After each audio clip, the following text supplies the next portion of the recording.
Hey guys, welcome to the Titanium Vault. I'm your host, RJ Bates, and today is a special episode. And I know I always say that, but it really is not only because of our special guest, but it's the 200th episode of the Titanium Vault. I mean, that's mind blowing. I remember when we first started, I had like 300 friends on Facebook, and no one knew who I was. I think the first episode had like 7 downloads in the first week, and 6 of them were me, and the other one was Cassie.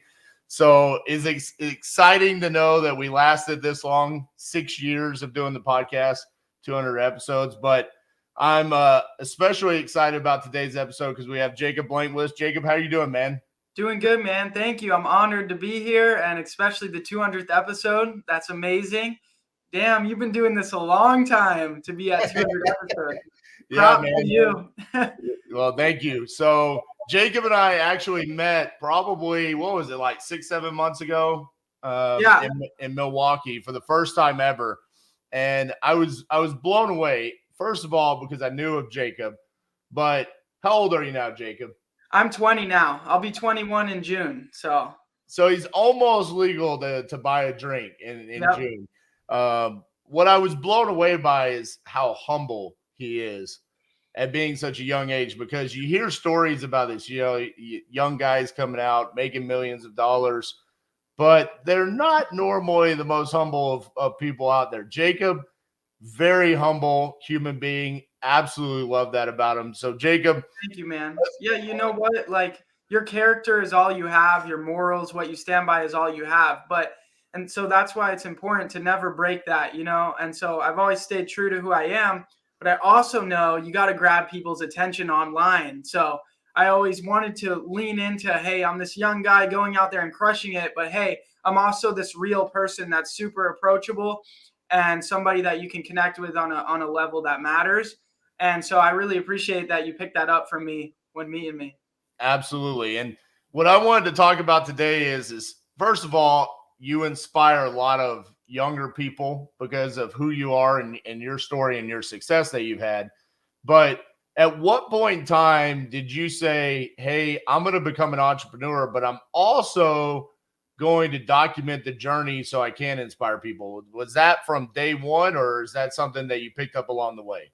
Yeah, so no, it wasn't from day one, and it took me 8 months to get my first deal. And I wish I documented more of the process when trying to get that first deal. I mean, I did some like Facebook stories that are saved, so I have like some video of it. But really, it was after I did like, I'd say like 150,000 in revenue. That's when I started to actually start to document the journey. And it was Alex Sines that told me, man, you got to get on YouTube and literally post as many videos as you can. The earlier you build a brand, the better. And that's when I posted a YouTube video, how I got my first wholesale deal at 16 years old. And instantly it got like 27,000 views. And I never turned back from building my brand. And it's opened up so many doors for me. I wouldn't be able to be on this podcast. I wouldn't be able to connect with you when you're such a badass guy in the space unless I built the brand. So it's been like an impeccable part of everything I've built, building the brand. So you were 16 years old. It took you 8 months. I want to talk about that for a second. Did it take you that long because you were 16 years old and, you had other things going on, like, I don't know, high school and all these other things? Like, is that what held you back, or was it really just the difficulties of learning wholesaling? Yeah. So no, it was challenging being that young. I sounded like a girl on the phone, all that. So that was challenging. And school didn't hold me back because I actually got super sick with mono, and I had to drop out of school and do online school because I needed more rest. And so I had such like a free schedule, which was really beneficial. But really what made it hard and take that long is this was 2019 when I got started. So we weren't fully in the age of, hey, everything you could possibly want to know about the business is online for free. So I had to pay a good amount of money to figure it all out. And it took a lot more time to figure it out than it does today. I see people watching one of my videos where I break it all down and then boom, they get a deal in a month.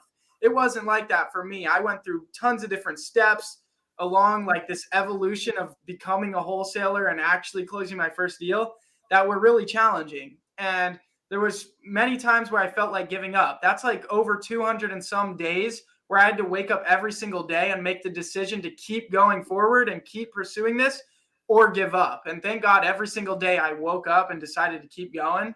But it was a challenge, man. It really was. So you're 16 years old, you get mono, you're how do you make the decision that you're going to go into real estate investing? Like what drew you to this industry specifically? Yeah, so my dad actually has been a real estate agent and flipped houses for a while when I was growing up, and he bought a deal from Alex Sines. So then I found out, and that deal kind of went bad, and a bunch of crap happened. I'm not going to get into it, but then that's how I found out about Alex Sines. So sometimes the worst things that happen in life, they lead you to exactly what you need to see. And I found out about Alex Sines, saw he started wholesaling real estate at 18 years old, and boom, it clicked. I said I could do this. And then the rest is history. So I've got to tell this story. I don't know if I've ever told this story on the podcast or not, but it was 2016. Carlos Reyes, Sal Shakir, and Alex Sines come to DFW. And they sent Cassie a message and said, hey, we're really wanting to learn about virtual wholesaling. Mm-hmm. We're doing well in Phoenix. So we want to take you out to lunch and just pick your brain. So we go to lunch with them. This is before All In becomes All In, right? Yeah. First time I've ever met Alex Sines, we went to lunch. We went to Uncle Julio's here in Fort Worth, Texas. And Alex was this shy little 18-year-old kid. And I don't think he said 2 words the entire lunch. But again, going back to the point of, you making this decision when you were 16 and Alex making that decision when he was 18, taking that action led to you guys literally not only changing your own lives, but changing hundreds, if not thousands of other people's lives by sharing your journey because you were that young and saying, look, if I can do it, anybody can do it. So shout out to Alex and the All In family. Love those guys. So, all right, let's fast forward. You make $150,000 in revenue. You decide you're going to start documenting your journey.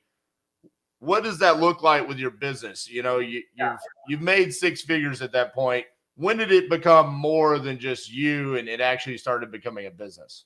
Right. Pretty much like right when I crossed that 6-figure line, I got an office. So this is probably like 13, 14 months in to wholesaling. I get an office.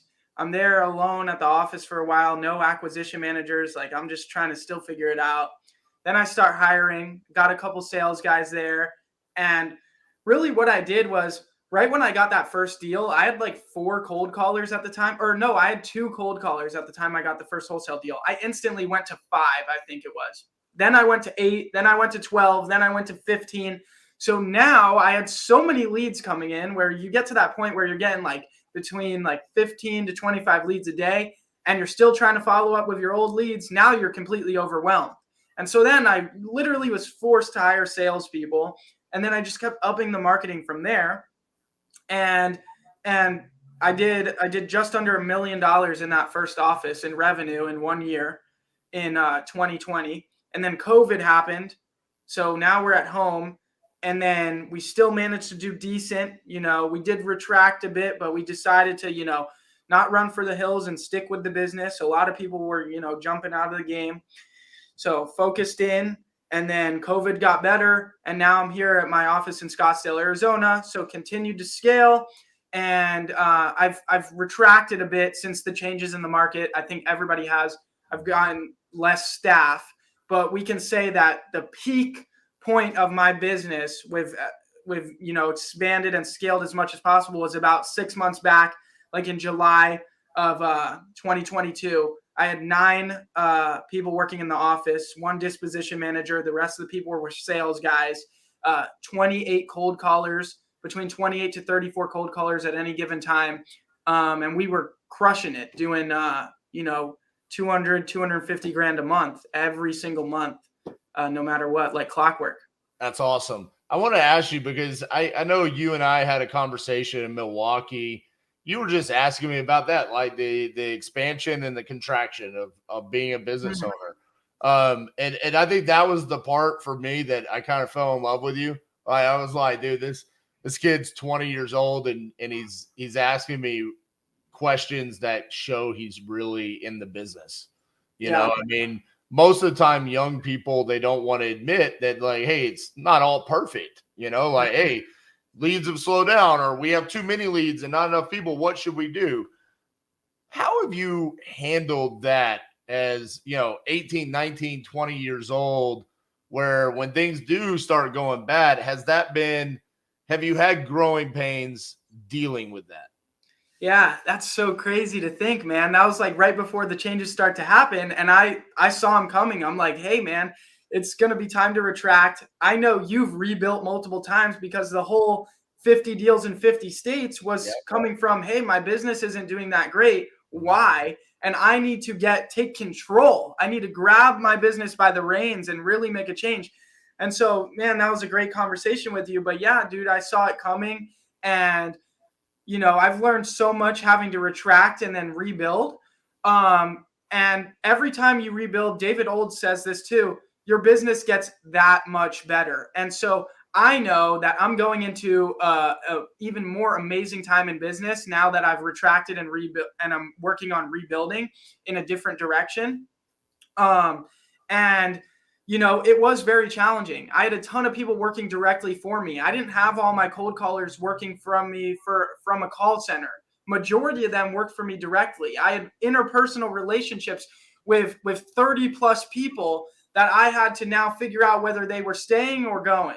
Yep. And so let's just say for a couple months there, it really drags you down when you got to figure out what to do. So now I know in the future, I'm going to rebuild with less interpersonal relationships. So that way it's easier. So I learned a lot, right? And now we've restructured, but we've kept that foundation the whole time. That's what's important. If you build a foundation of your business, you got to keep that infrastructure. So that way when opportunity presents itself, you can capitalize on that opportunity. And now we're doing a lot more inbound marketing, Facebook leads, PPC, and man, are we seeing results? And we're starting to ramp back up and do amazing again, which is super amazing. And I'm thinking back now, how did I make millions of dollars doing only outbound marketing? Outbound is so much harder. My mind's been opened up to inbound. And now I think I'm going to make, 10 times the amount of money going forward as I scale with this new type of marketing. So I remember that was part of the conversation that we had, because I think at the time you had like an astronomical amount of cold callers. Yeah. And you were like, RJ, how do I get my team to care about these leads that I'm paying to generate for them as much as I do? Yep. And I think I told you, I was like, you're not. Yeah. Like, go ahead and just get over that. That's part of being an entrepreneur. Like, you're just going to have to realize that no one's going to care as much as you do about those leads. But these inbound leads coming in, they're so much hotter.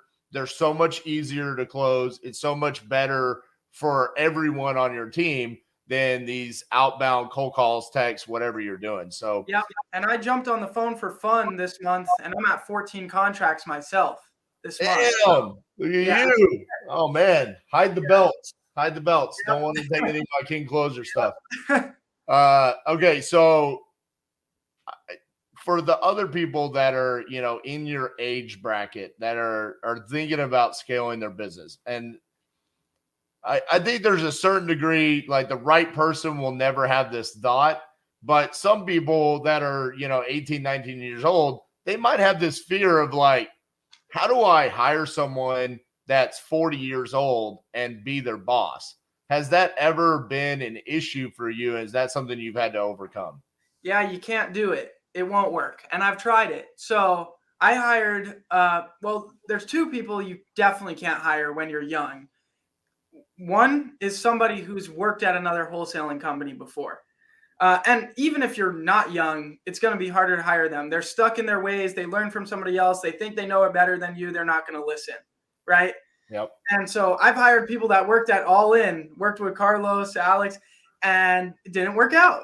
I thought, damn, they learned from the best. Now they're working for me. They're going to be great. But no, you're going to want a clean slate because everybody does everything different. Everybody's business is so different. It's crazy. Nobody does the same thing.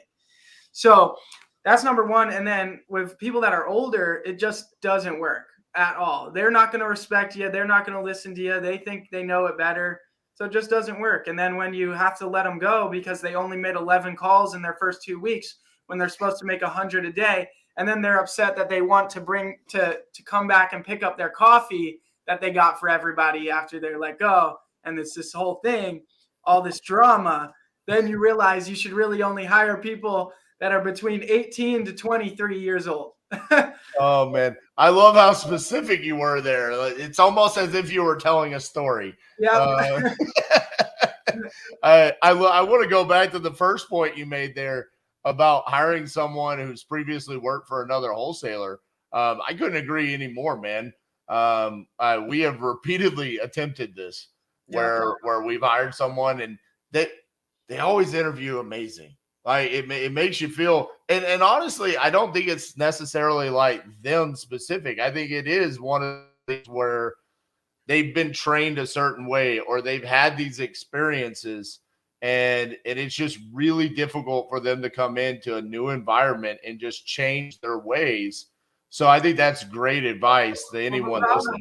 Is every salesperson, they have a certain amount of ego in them. That otherwise they wouldn't be a good salesperson. And so anybody with X amount of ego in them, they're not going to be easy to do something a different way than they've already learned. That's just their ego. And a salesperson has ego. Otherwise, they're not going to be good at the job. And so it's hard. I mean, because, you know, if you could get somebody that really has no ego, they might be able to change their ways, but it's not likely, you know? Yeah. And so it's funny because other industries stealing talent and going and trying to take talent from really successful businesses like yours is like one of the best things to do in order to scale your company. But I feel like in wholesaling, it's completely different. I agree. I think it, like I said, there's just a different way of doing things, and it kind of transitions into the next question I was going to ask you, which is about lead generation. I think lead gen in and of itself can be a point of contention with the people that you're hiring from another company. You know, I mean, it's like, well, hey, when I was working over here, they had X amount of PPC leads that were coming my way, and you have more cold call leads, or you're wanting me to send out text messages or Facebook. You know, it's just right there on step number one, which is where the leads are coming from, can be the first point of contention. Yeah. So you're talking about right now, you have a lot of inbound coming in through PPC, Facebook, stuff like that. To the people that are listening and going, well, that is more expensive. That costs more. Talk to them about how much it really costs to do cold calling in comparison to what it's costing right now to do these inbound PPC and Facebook leads, because ultimately, I feel like it's pretty comparable. It just feels like more upfront. Yeah, no, it's literally the same, if not cheaper, to do Facebook inbound and Google pay-per-click inbound. Mm-hmm. If you run back your cold calling, you're going to be at minimum like right around $4,000 cost per contract, cost per deal with cold calling.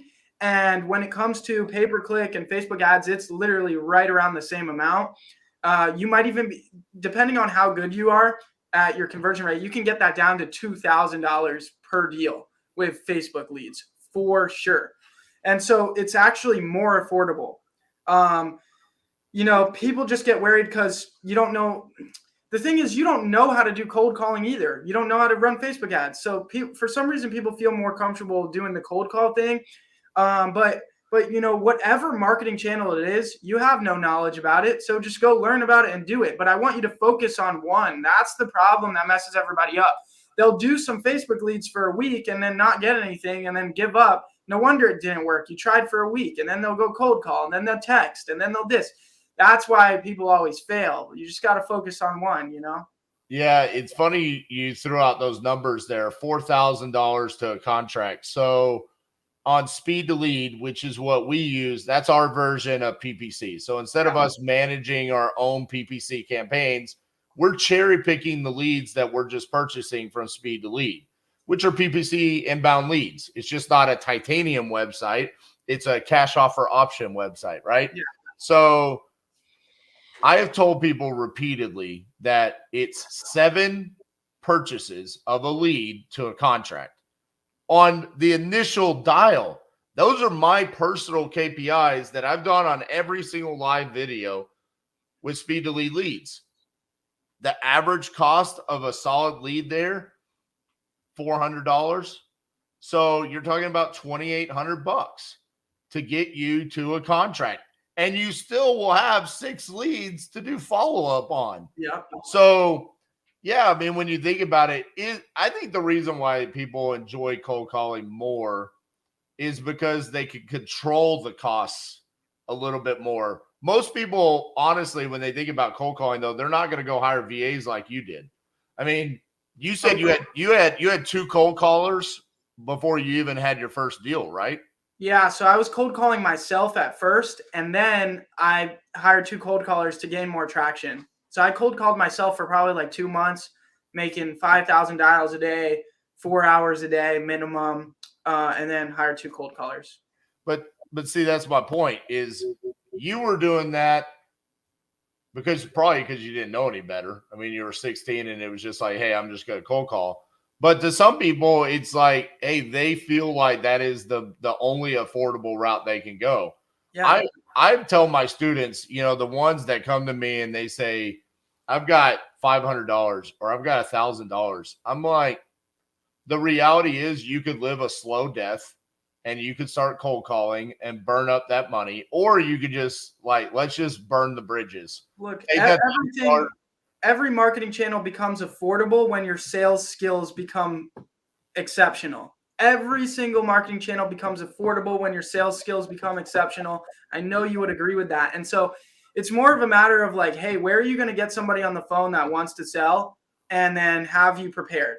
And then there you go. And I'm a big advocate of cold calling. And again, it's whatever channel. You just need to pick one and focus. And also, I feel like a lot of people, because I started doing a lot more mentorship and coaching people recently, and a lot of people are like, I have these 2 cold callers. I hired them directly. I found them on Facebook. And I'm like, you're hiring them because you want to feel like you have a team. Man, you haven't even done 6 figures in deals. Right. You don't need a team. And so people want to feel like they've built this company of like having team members and payroll and in charge of people. Well, you don't need that, and you don't want that, because you can't turn it off as easy. If they were from a call center, you could say, I'm turning this off. If it's Facebook leads, you can say, I'm turning it off right away. But when they work directly for you, it becomes actually a restraint. It becomes a constriction on what you can do. And so that's something people don't realize. Absolutely. And, it's funny. You talk about the difference there of having a call center or having someone inside your office working directly for you and wanting to have this feeling that they have a team. I do think that's because of social media. It's the downside to people like you documenting your journey when you're 16 years old. They see, hey, this 16, 17, 18, 20-year-old kid doing this. Well, I need to go have a company. But what they don't see and what they're not paying attention to is you sharing along the ways of, well, I had to go cold call for 8 months prior to getting my first deal. They don't want to listen to that. Yeah. That's not fun. What they want is, well, I want to be 19 years old and I want to have a $1 million business. Yep. And they don't want to do that work in the meantime. And realistically, that's the part that everyone should be listening to. Because listen, Cassie and I worked out of a Barnes and Noble for our entire first year. We had no office. Our office was Barnes and Noble. I was closing deals, walking around in the parking lot. Yep. You know what I'm saying? Because we didn't have the money. So that's really what people should take away. I'm so glad it took me 8 months to get my first deal. I wouldn't want to be the person that got it, my first week, my first month, because I think that will ruin you forever. Wholesaling real estate in general, actually getting anything, purchasing anything at a discount, arbitrage, getting anything discounted so you can make a profit is extremely challenging. And if somehow you got lucky quick to hit a home run and get a deal like fast, I think that will ruin you forever because it'll become way too hard to actually do the work it takes to consistently continue to do business. You know what I mean? So I'm Absolutely. glad it took the grit, the work to make it happen.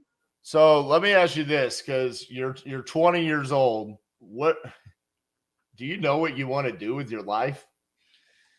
No, man. People would always ask me, do you have a 5-year goal? What's your 5-year plan? And I'm like, dude, I didn't even think I would be where I'm at now. So I have no idea. And it actually becomes challenging because the bar gets so high. Like my thermostat is all fucked up, out of whack, my internal thermostat. Like if I go make $100, somebody that's, 19, 20 years old would be like, damn, that was sweet. I made $100 today. Me, it's like, that's nothing. My thermostat is all out of whack. So, it's hard, right? It's, there's everybody wants to be successful. Everybody wants to be rich. Everybody wants this and that, but they don't realize the other things that come with it and how you got to navigate life and figure this all out. And so I'm just here happy for the work that I put in. I think we're all in a transitioning time right now where kind of the water's settled. Business is going to be different going forward. From 2019 to now was a great time to wholesale. It was a great opportunity. I capitalized on it, and I'm so happy I did. And now I'm ready with the foundation that I've built to expand in another direction. And I'm just excited to see what comes because, look, there's going to be a lot of change in the marketplace and in the economy right now. And I think all of us don't really know what's going to happen. But all of us that have prepared for this are ready for when the opportunities present themselves. And I'm just excited to see what the next few years has in store for me. Do you think that you will forever do real estate, or do you think at some point in time you're going to be like, man, I kind of did that, from 16 to 30, I want to go try something else. Or do you think real estate is kind of the thing that you're going to do forever? No, I think real estate is the thing. I am interested in doing other things too, though. But also, you got to always remember the importance of staying focused. Any entrepreneur that gets super distracted, puts their hands in too many pots, they're gonna lose. But real estate, I love real estate. I love putting together a deal. But I also do want to lean more into my YouTube channel and growing that a bunch more and expanding off from just wholesaling real estate content to more like finance and just like how do you become successful? How do you make it in life type of stuff. And that's important to me. Growing up, I always wanted to be a YouTuber. So it was cool how content collided with real estate and like it was the best of both worlds. And so I really want to, take that to the next level as well. I think you're a YouTuber now. I got 20,000 subscribers, so we're getting there. I think you could throw that on your resume. Checked off the bucket list there. Dude, it's pretty funny. 200 episodes. You're 20 years old, and I would consider you kind of a veteran in this game. You. I mean, you've been doing it long enough to where you have had to overcome struggles. And you also got to do it in probably the best time in the history of real estate, but so did all of us. So who knows if any of us are actually good at this or not? We're going to find out here in the next couple of years. Yep. But man, that is crazy to think about. 20 years old. When you go to events and you meet other people like Carlos Reyes and Alex Saenz and Jerry Norton and some of these people, what does it feel like to have that respect from these people that are, twice your age or if not more, kind of giving you that respect at 20 years old? And how do you find a way to stay humble in that? Yeah, no, first off, I appreciate you giving me the respect. I really do appreciate that. It took a lot of hard work to even, get you to say that or get anybody to say that, and I've been through, 2019 was like normal market. We had COVID. Now we had this crazy hedge fund and prices rising crazy. Now we have like a crash coming. So been here for a while, man. It's going on almost 5 years now. So, And when I go to events and get mutual respect from people much older than me, much more successful than me, it feels great. It feels great because that was the goal of building the brand. That was the goal of putting my name out there. Yes. Was it to help other people get in the business and change people's lives? Yes. And then a second to that, it was to be able to connect with the top people in the business, because I knew if I could network and build relationships with the top people in the business, it would help me expand my business and expand the potential that I had. And so having these successful people pour into me, it is a blessing. I'm so grateful for it. And yeah, it's just been phenomenal. Well, I'll tell you this, and it will wrap up here.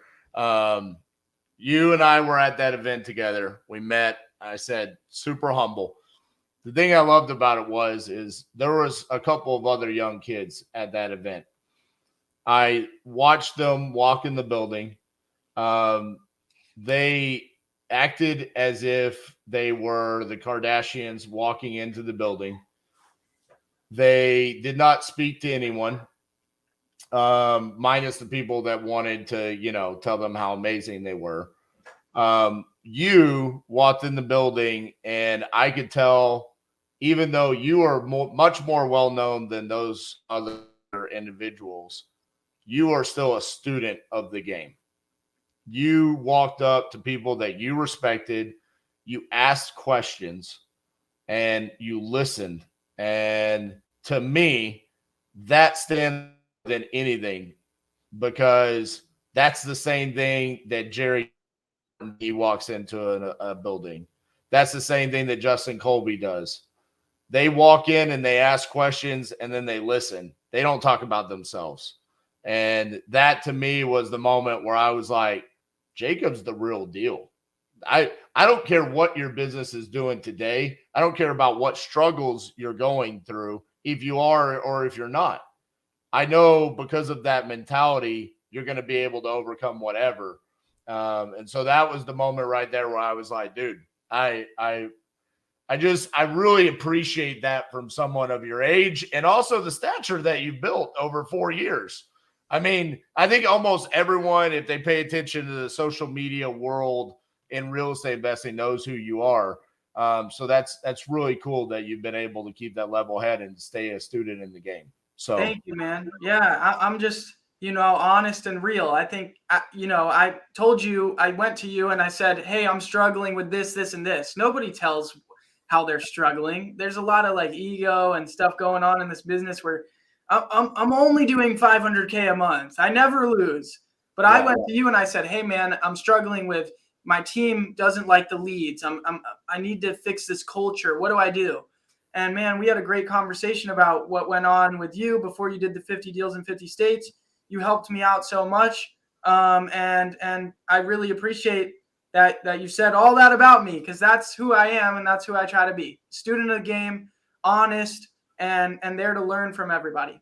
Well, I mean, listen, if you're listening this far in the interview, if there's anything to take away from this, whether or not where you are in your journey or age-wise, I know I talk a lot about Jacob's age because it's impressive.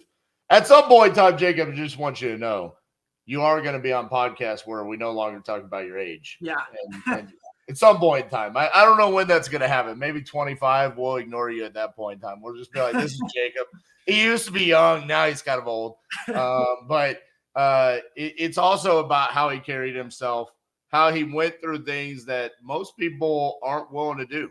And you did it at such a young age, and that's why we talk about it. So, Jacob, for the people that are listening, if they want to connect with you, obviously you said your YouTube channel. What's the best way for people to learn more about you?